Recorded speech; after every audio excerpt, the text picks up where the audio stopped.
Hi everybody, it's Az here from Heel vs Babyface. If you saw last night's video, you'll realise that the old headset and microphone completely gone.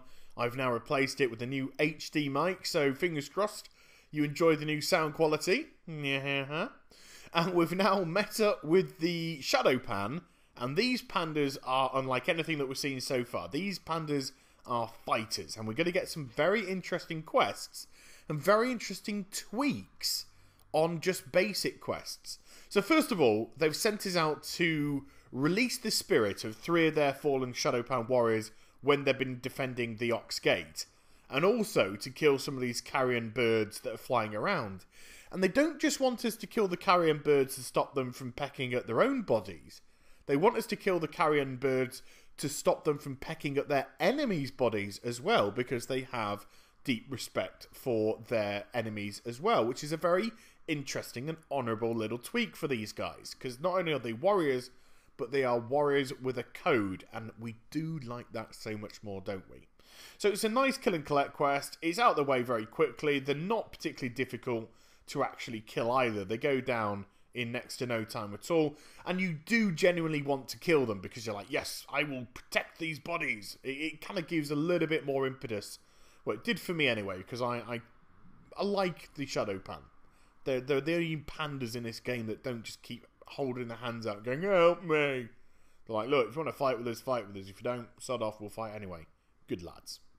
So the next quest is going to be a very, very nice tweak on a kill quest. And it just goes back to what I've been saying for ages, that you don't have to do massive things with kill and collect quests just to make them interesting. So there we go, look at that. You attack the mob, you get it down to around 30-odd%, and then it allows you to kick them off the battlements. Just a normal kill quest, and then kick them off the battlements. It's wicked, look. Whee!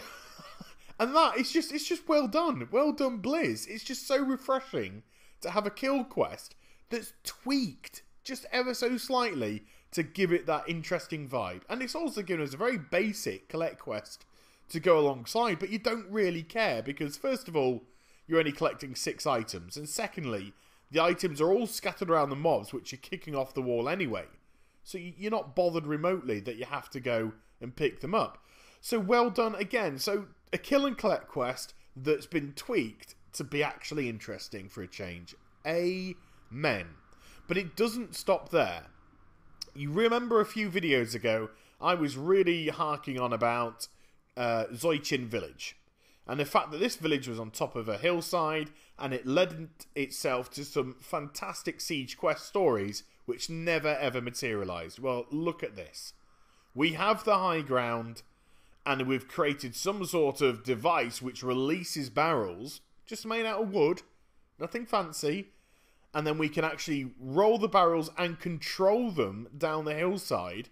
If you press 1, you suddenly release the alcohol, which ignites, and you can twist and turn it into the catapults or into the infantry, and then after a while, after you've pressed the 1 button, after about 2 or 3 seconds, it will explode and take anything out that's in its way.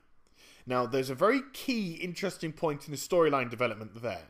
You notice that some of the Shado Pan ran through the Ox Gate into Townlong Steps, and they did it without support. They were a little bit impetuous, and this is going to come back as a main key story feature, as one of them is Suna Silent Strike's husband, who's there. So this is going to come back a little bit later to bite her in the ass. But now, we need to go off to the Shado Pan Monastery first. They're saying, patience, we can't be impetuous, we can't run ahead, let's go to the Shado Pan, let's get some more support. So we're going to get into this beautiful balloon. Yeah, I won't give up my day job. And this will take us through to the Shado Pan Monastery. So this is a nice little link to the dungeon, because this is one of the dungeons that is in Mr. Pandaria. So it's almost dropping you off to say, look, here's the dungeon. If you want, you can now go in here and do it with some friends. If not, just go back to the main gate and continue the storyline, which is very, very cool. So when we arrive at the gate, there's one of the Shado Pan dudes waiting for us, but look, he seems to be getting a bit angry, and there we go. The Shah corruption is rampant here. And of course, what draws out Shah energy? Well, it's high emotional states. So sooner, Silent Strike, be very careful at the moment. So there we go. I'm into the actual dungeon itself. If I was in a group, I could continue the storyline. I'm not. So I'm going to return back to where we were before. And Sooner is going to be near the gate with the progression quest for us. So first of all, let's just say goodbye, Kun-Lai Summit. And hello, Town Long Step. So here we go. New zone now. This is where we're moving into. And as you can see, the Minotaur Torani people are attacking in numbers. There is a big, big war going on here. So when you've got situations like this is where I get very lenient about kill and collect, because if you're in a battle environment, you're going to be killing, full stop. So let's not get too involved that there's going to be a lot of killing going on here. It's absolutely necessary to progress the storyline. The only odd thing is it just gives us one quest to start with to kill 8 of these mobs. But when I go back and hand the quest in, it's not as if it phases the area that stops them from attacking. It stays exactly as is. And then gives us 3 more quests to advance a little bit further into their base. Now, I'm being very pedantic here, so don't get me wrong. I can take it or leave it, no problem. But it just would have made a little bit more sense to me if we gave us all 4 at once. You know, thinning the numbers as pushing through to the base. But, you know, like I said, I am personally being very pedantic there, so let's not just get too stressed about it. But this area proved to be very, very problematic for me. These mobs hit like absolute trucks. So if I got 2 on me, it would be really, really tough. If I got 3 on me, I couldn't survive. They were hitting way, way, way too hard. So I had to really pick my battles here. And it's not as if I can just easily kite them either, because they are in heavy numbers. So if I was using things like slow and then blink to move on ahead, it wouldn't be as easy as it sounds, because I could easily go and pull other stuff. So I sort of had to pick holes in their defences before managing to start kiting, which made me feel a little bit more safer. And there were also patrols walking around, which could link in at any time. But look, I've managed to thin enough of the area to start kiting a little bit. And yes, there's another patrol, and I didn't see it. Oh, not exactly helping myself here. But is this any kind of complaint? Absolutely not. It was so refreshing. I was thinking to myself, here I am, leveling up in a new area of the game. I'm fighting mobs where I've actually got to be careful not to get any more than 2. Otherwise, I'd be in serious trouble. And even 2 was proving to be pretty tough. I had to think about the environment in which I was pulling. Like there, I've actually just dragged it slightly to the top of that little ledge or something like that, anyway, because I just wanted to make sure there were no patrols that were going to go past that could link in, or just be very careful. So it was quite interesting that I had to have that mentality again while leveling up, and it was so refreshing. It was so nice. Thank you, Blizzard. Yes, I might just be doing kill and collect quests, but the whole atmosphere of this siege really made me think I'm not that bothered. I really am not bothered, because this is working for me as a storyline. This is intense. This is warfare. This is cool. And yeah, things were happening. So the quest givers have now moved into the middle of the base. They are rogues, so they're stealth and they're hidden. And then we've got other little things to take care of. First of all, we have to free the prisoners of the Shado Pan warriors that ran on ahead. And they ran through the Ox Gate before. And one of them is Suna's husband, as I've already said. So we've got to go and try and find him. Secondly, we've just got to thin some more of the numbers, which is fine. And then destroy these oil pumps, I believe it is, that are going around, or these catapults, whichever they are. Whatever they are, I'm destroying them. There you go, they're weapons. But the great thing is, because these prisoners that I'm freeing as Shado Pan, they're not your typical generic, oh my god, I'm a useless panda, which we've had all the way through the experience so far. Shado Pan are warriors, so what happens when we release them? They stick around and they fight with us, which for me was very, very welcome, because like I said, these are tough mobs for me. Maybe it's because I'm a clothy, maybe it's because I'm a glass cannon, who knows?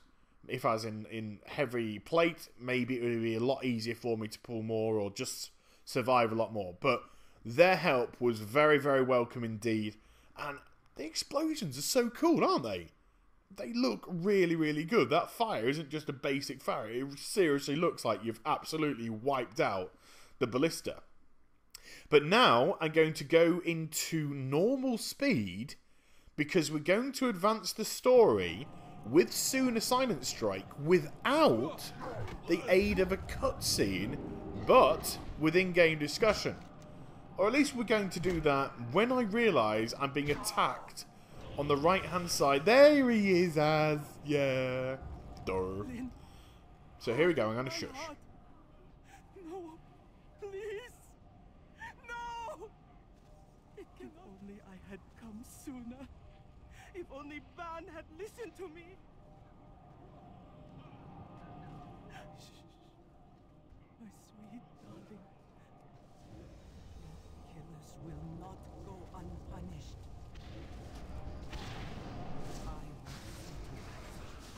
So there we go, a lovely little heart-wrenching moment. The fading in and out is me, by the way, on the editing. It's not to do anything with the actual cutscene or anything like that. So we've had some voice speech. I'm not asking for it everywhere. I'm not asking it a la Star Wars, that every single person says everything.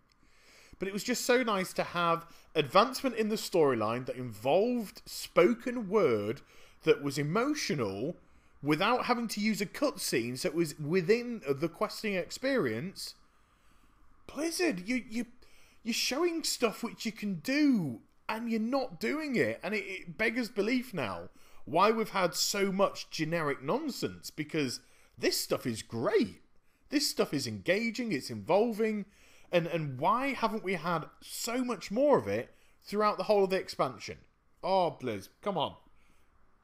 Great stuff here.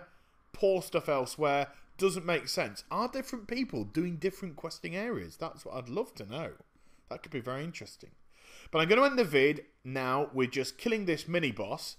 And with Suna finding her dead husband, this really does lend for a great advancement in the storyline tomorrow. So I hope you enjoyed the vid. Please do like, comment and subscribe to my channel. I also hope you enjoyed the new sound. And I shall be back with some more stuff later on. Take care, everybody. Bye-bye.